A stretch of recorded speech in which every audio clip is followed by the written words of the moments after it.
Bisnis yang terkait dengan bidang pertanian sama halnya dengan bisnis-bisnis yang lainnya.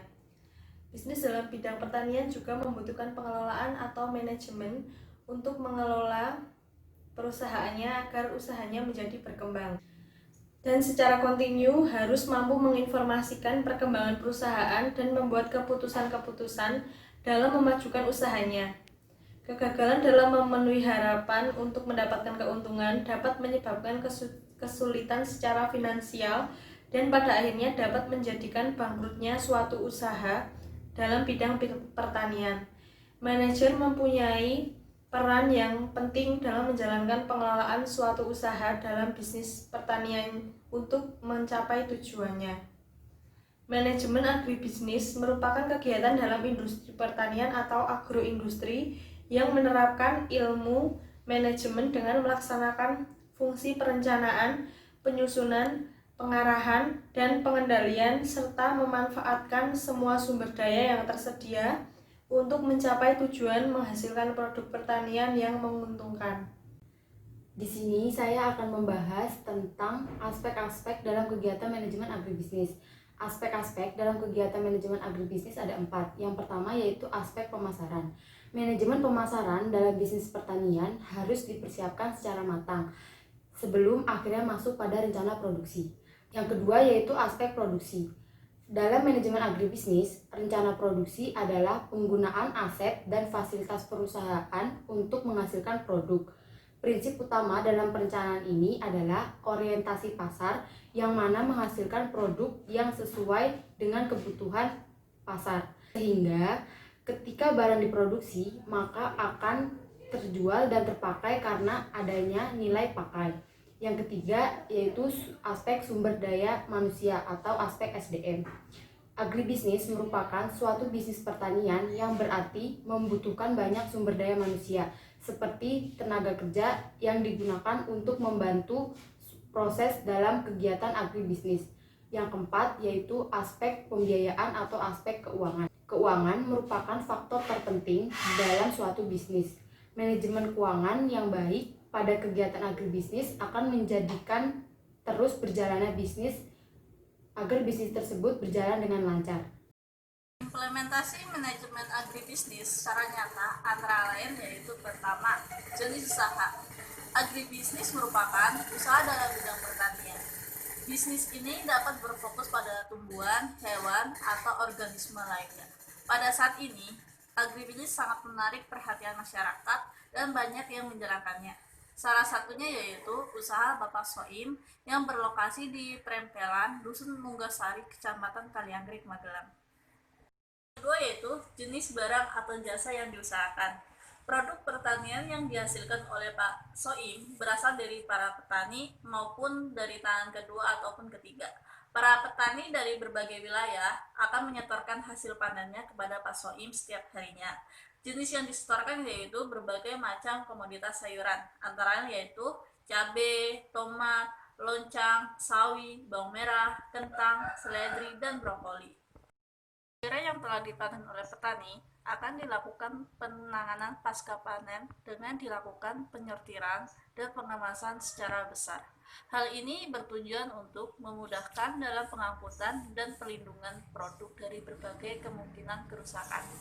Produksi yang dihasilkan oleh Pak Soim mencapai 2-3 ton per harinya dengan berbagai jenis komoditas. Pak Soim memberikan harga pada produk dengan memperhatikan tingkat grade produk tersebut. Apabila grade-nya baik, maka hasilnya lebih tinggi harganya, dan sebaliknya. Penyediaan barang oleh Pak Soim juga disesuaikan oleh keinginan konsumen. Sistem pembayaran produk dilakukan secara langsung. Jadi, apabila terjadi tawar-menawar, maka berapa besar harga yang disepakati akan dilakukan pembayaran saat itu juga. Untuk selanjutnya yaitu terkait permintaan pasar dan kualitas. Distribusi produk dari gudang hingga ke pasar juga mempengaruhi tingkat harga. Produk didistribusikan dengan menggunakan mobil bak. Waktu pengiriman ditargetkan sebelum pukul 3 pagi telah sampai di pasar. Sebab pada saat jam tersebut, para konsumen berani membeli dengan harga tinggi. Dan juga pada saat itu kondisi barang juga masih segar dan bagus. Untuk selanjutnya, terkait pengambilan keuntungan. Keuntungan yang diambil oleh Bapak Soim nilainya tidak begitu besar, tergantung pada komoditas. Umumnya keuntungan yang diperoleh berkisar Rp2.500 tergantung pada jumlah barang. Pada saat di pasaran bertemu dengan konsumen, terkadang keuntungan yang diperoleh juga tidak menentu. Hal ini terkait kondisi barang yang mungkin berubah kondisinya setelah proses distribusi. Keuntungan yang tinggi juga diperoleh dengan harga silang dengan komoditas lain. Maksudnya, bila komoditas satu tidak untung, namun komoditas lainnya memiliki keuntungan yang lebih besar.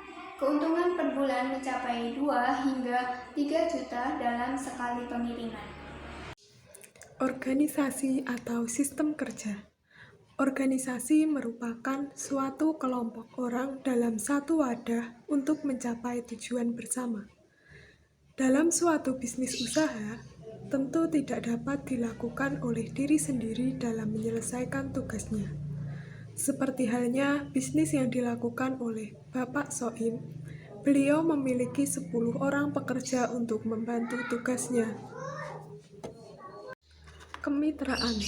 Mitra merupakan suatu bentuk kerjasama antara 2 orang atau lebih untuk mencapai keuntungan bersama.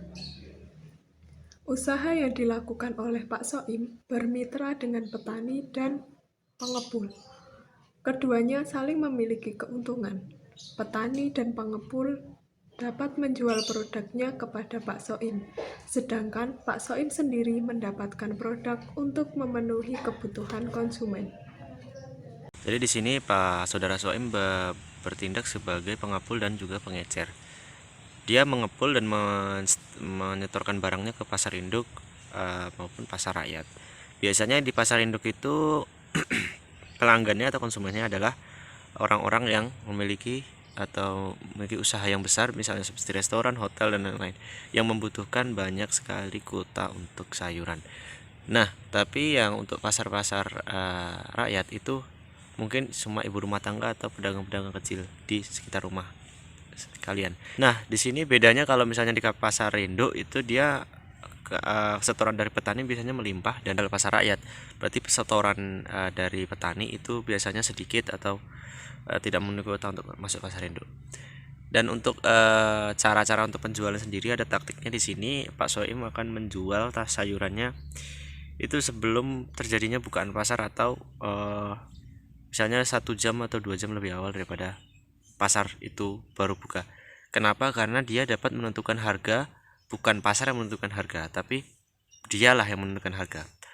Ketika harga misalnya harga cabai di situ harga 20.000 dan orang masih banyak yang mau membeli, maka Pak Soim menaikkan lagi harga menjadi 30.000, 40.000 dan seterusnya, hingga hanya 1 orang atau 2 orang yang ingin membeli barang dia seutuh-utuhnya. Ibaratnya dia membawa 3 ton, maka 3 ton dibeli, 5 ton dibeli, seperti itu. Kendala usaha merupakan suatu penghambat atau risiko yang timbul dalam pelaksanaan kegiatan usaha.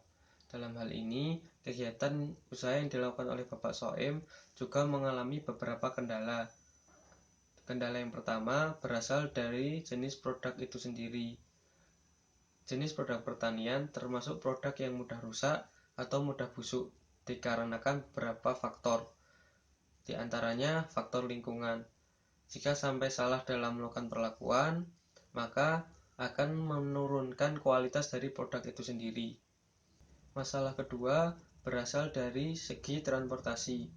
Produk sayur dari Pak Soim dijual ke pasar induk yang berlokasi di Jogja. Tentunya dalam perjalanan pengiriman pasti ada kendala yang terjadi yang mampu menyebabkan kerusakan fisik dari produk pertanian tersebut. Dalam melaksanakan usahanya, Bapak Soim telah melaksanakan upaya ataupun perbaikan secara berkala untuk mengatasi kendala-kendala dalam kegiatan usaha. Upaya ini dilaksanakan supaya konsumen mampu mendapatkan kuantitas maupun kualitas produk sesuai yang diinginkan. Kemudian, usaha yang dilaksanakan oleh Bapak Soim ini memiliki andil yang besar dalam eksistensi maupun perkembangan sektor pertanian di Indonesia. Usaha ini membantu petani dalam memasarkan produknya, sehingga jalur pemasaran menjadi lebih pendek.